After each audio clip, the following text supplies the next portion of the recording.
Chapter 13 of the story is the king who had it all, and that's King Solomon.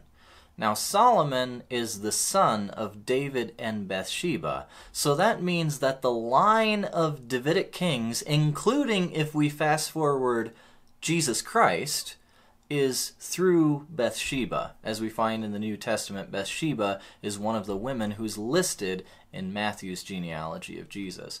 One of the things that we notice when Solomon becomes king is that even after David's time, the people didn't worship God that well. They still burned incense and offered sacrifices on high places, kind of mirroring the practices of some of their pagan neighbors.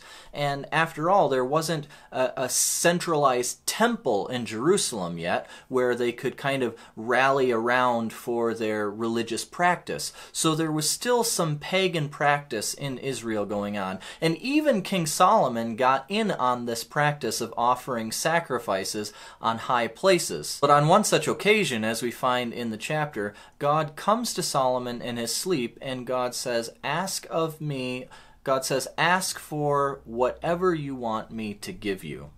And Solomon, in this conversation with God, asks for a discerning heart so that he can know right from wrong as he rules the people. And God is pleased with this answer. And so as a result, Solomon achieves this unrivaled wisdom and kind of as a secondary blessing, this unrivaled wealth. So Jerusalem and the kingdom of Israel as a whole reach the high point in their political kind of prowess. They reach their high point politically under King Solomon. It is a peaceful time compared with a lot of the reign of King David, Solomon's father. And Solomon organizes the kingdom, takes advantage of the peace, and organizes the kingdom around major building projects. And the most major of these is the building of the Lord's temple, which David had wanted to build, but God said would be built by his successor, his son, King Solomon. And this temple is described in vivid terms, and it was incredibly beautiful.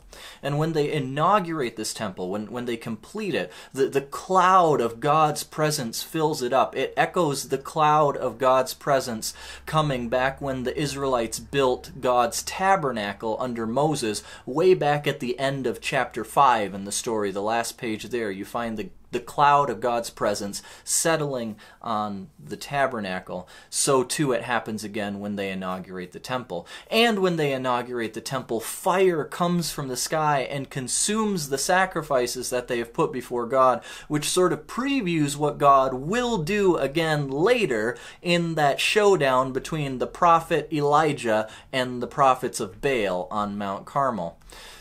So Israel is at its political and economic height. God's presence has come to rest in this fabulous and fabulously beautiful temple in Jerusalem. So objectively, I guess, things look really good. But as we find out, there are some pretty serious problems. Now, we're told way back towards the beginning of the chapter, before Solomon ever even asks for wisdom, that he made an alliance with Pharaoh and he married Pharaoh's daughter. Now, that doesn't sound so good. But as we discover later in the chapter, it's just the beginning. Pursuing women, and especially foreign women, turns out to be Solomon's major weakness, and they lead his heart astray, and they keep the door open to the worship of lots of other gods besides the Lord God. They begin to turn Solomon's heart towards other gods.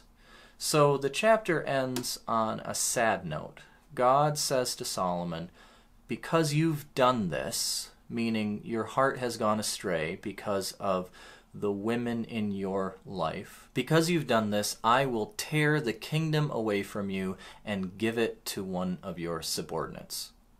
At the same time, God had made a promise to keep David's line on the throne. So this tension, God's promise to keep David's line on the throne and the unfaithfulness of that line, means that the kingdom of Israel, great and powerful as it looks, will be torn in two.